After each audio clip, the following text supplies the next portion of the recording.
আমরা এমন একটি সময় মাহফিলে উপস্থিত হয়েছি, 500 বছরের পুরানো মসজিদ, আপনার কলিজার টুকরা। এখনো পর্যন্ত মাহফিলে বসে বসে আমরা যারা বক্তৃতা করছি, এই সমস্ত বক্তাদেরকে বলছি, আওয়ামদেরকে নয়,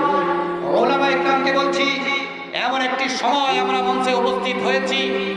যেই সময় 500 বছরের বাবরি মসজিদ ভেঙে মুদির মতো কুখ্যাত সন্ত্রাস 500 বছরের বাবরি মসজিদ ভেঙে মন্দির বানাচ্ছে। এই সময় শুধু চুপ থাকার সময় নয়, আল্লাহু আকবারের ধ্বনি দিয়ে, আল্লাহু আকবারের ধ্বনি দিয়ে কে কে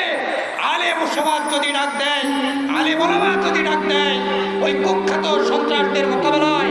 ইসরায়েল সন্ত্রাসের মোকাবেলায়, ওই মোদি সরকারের মোকাবেলায়, বাবরি মসজিদ যারা ভেঙেছে তাদের মোকাবেলায় আল্লাহু আকবারের ধ্বনিতে ওলামা ইকরামের নেতৃত্বে কে কে সামনের দিকে অগ্রসর হওয়ার জন্য প্রস্তুত আছেন।